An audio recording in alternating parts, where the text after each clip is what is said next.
Oi, tudo bem? Eu me chamo Henrique e hoje eu vim aqui falar sobre o GNV, o gás natural veicular. O que é o GNV? Antes da gente ver o que é o GNV, a gente precisa saber o que é o GN, que seria o gás natural. O gás natural ele pode ser encontrado juntamente com o petróleo ou em reservatórios marítimos ou terrestres. No caso, seria só tendo o gás natural. Quando ele é retirado com o petróleo, ele é chamado de gás associado. Quando ele é retirado de algum reservatório, ele é chamado de gás não associado, por ter somente o gás natural. E o que acontece depois? Após ser extraído, a próxima parada do gás natural é a estação coletora, que é instalada nos próprios campos de produção. Nesses campos é possível ter uma parcela reinjetada na própria reserva. Então eles pegam esse gás e reinjetam de onde eles tiraram, para que melhore o petróleo ou que continue a produção no caso de ser um reservatório próprio. E depois disso, esse gás natural ele é levado por meio de dutos às unidades de processamento de gás natural, a UPGNS. E, nesse ponto, ele passa por um processo de separação de impurezas e outros produtos. Com isso, o gás natural ele entra na malha de transporte, que são os próprios gasodutos, para ser entregue a consumidores livres ou distribuidoras de gás natural. E essas companhias, né, eles passam para outro tipo de consumidores, que somos nós, a indústria, a geração de energia elétrica, no caso os postos de gasolina, que é o GNV. Então, se trata de um gás derivado de fósseis com uma função igual à da gasolina e etanol. Ele é derivado de fósseis, como disse, do petróleo, com uma função igual à da gasolina e etanol, quer dizer que ele também pode ser usado como um combustível. Então, o surgimento veio por meio de uma alternativa aos outros combustíveis, exatamente. A gasolina, o etanol, o diesel, ele acabam por ser muito poluente no nosso mundo. Esse é um dos principais fatores, ele ser poluente. Então, ele acaba por ajudar muito o nosso planeta. O uso desse combustível depende do condutor. Então, como a gente vai ver mais para frente, ele depende muito do que o condutor está procurando, se vai valer para ele a pena a instalação. E a sustentabilidade a gente já vê no próximo slide, que é a emissão de gases poluentes. A necessidade de meios sustentáveis já vem sendo estudados a todo momento. Todos nós sabemos que estamos passando por um momento crítico no nosso planeta, onde o aquecimento global, o derretimento de geleiras, poluição no ar é algo muito sério e que de todo momento estamos tentando resolver para que evite coisas piores. Então, a presença de gases é muito comum em locais com grande demanda de meios de transporte. Então, quando é uma cidade muito grande, que tem muito ônibus, carro, caminhão, moto, acaba tendo muitos gases poluentes no ar, subindo. Tem dias que não conseguem nem ver direito a cidade por questão dos gases. Quais gases? Entre os gases mais presentes estão o CO, que no caso é o monóxido de carbono, o NO, que seriam os óxidos de nitrogênio, o HC, que seriam os hidrocarbonetos, e entre outros.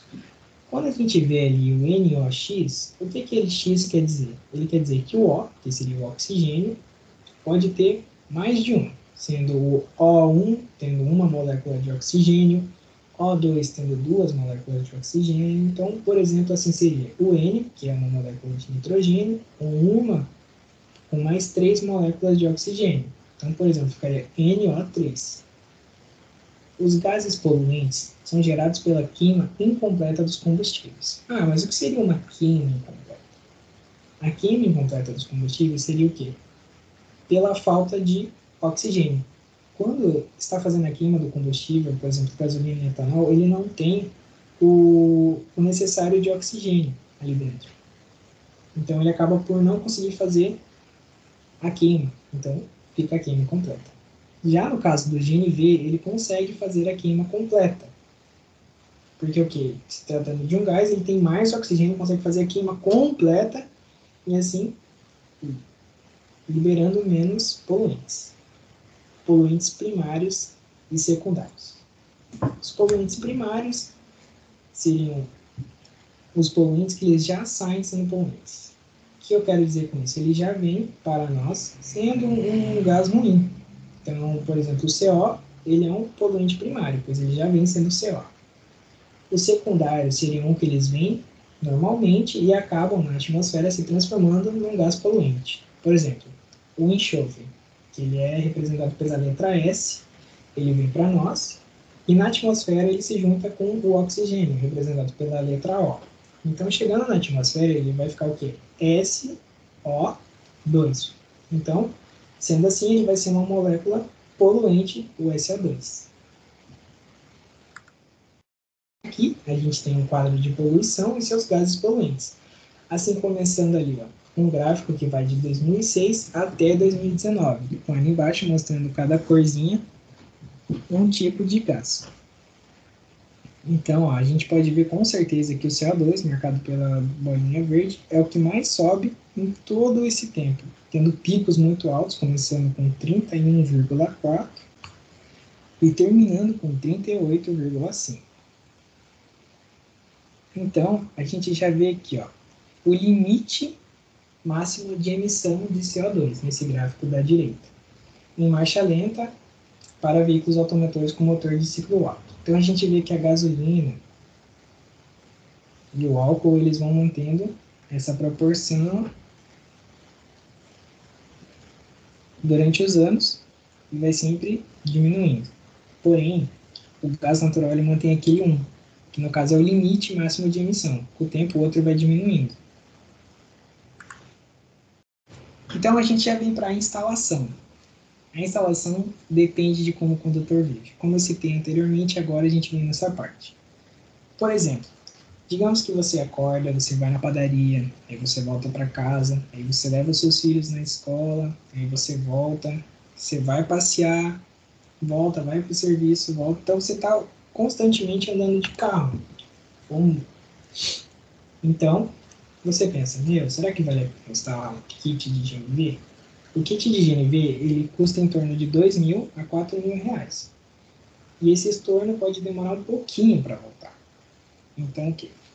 Você tem essa instalação e vai vendo assim, putz, eu ando muito de carro e gasto muito com gasolina. Às vezes instalar o kit do GNV vai ser melhor, porque você vai gastar menos. Porque o GNV tende a ter um preço menor que a da gasolina e o do etanol. Os benefícios de se ter esse combustível, a gente já pensa que o primeiro é o econômico. Com certeza se trata de um dos melhores benefícios que tem.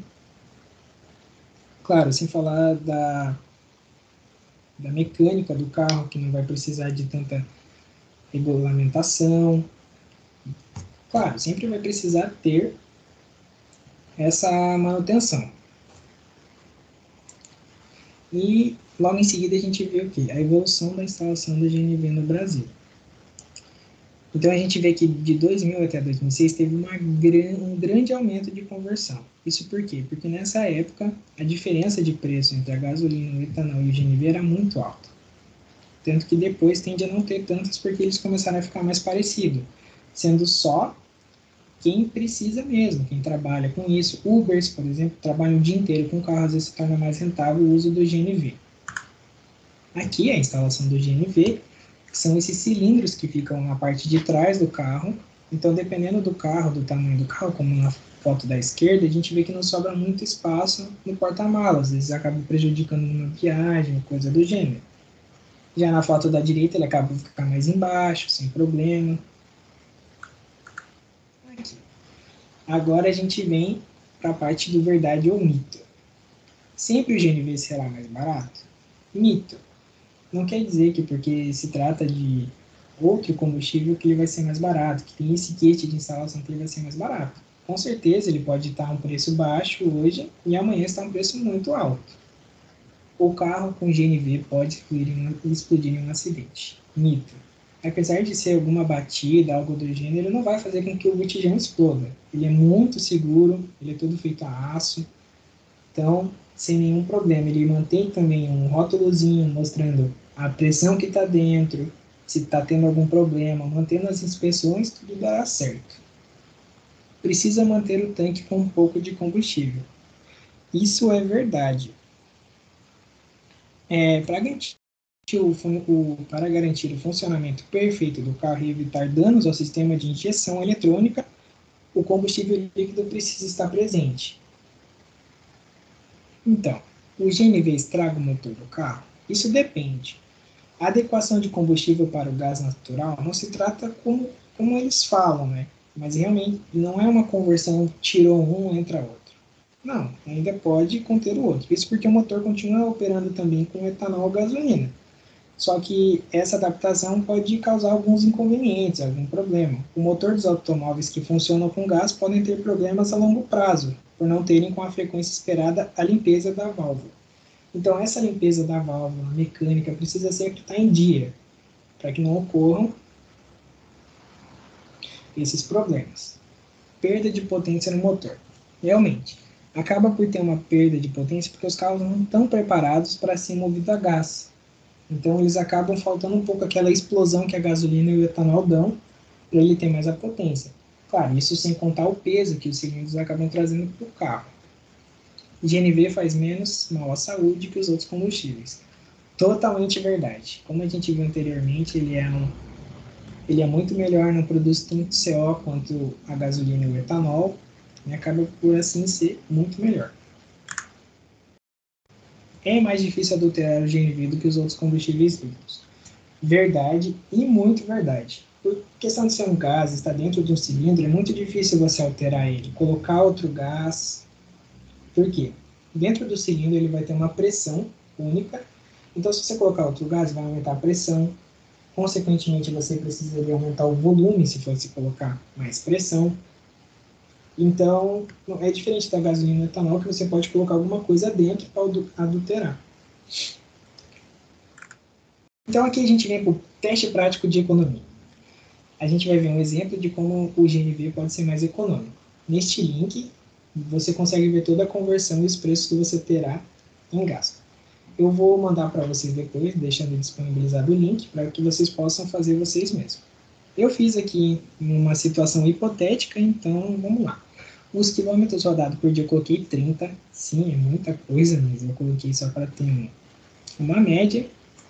E aí, preço do combustível, eu coloquei a gasolina a R$ 6,20, o etanol a R$ 6,03 e o GNV a R$ 3,79.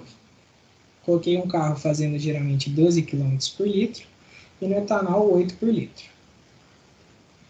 Então, logo em seguida que você coloca os dados, ele já vai te lançar para baixo, mostrando a sua economia caso você instale o GNV.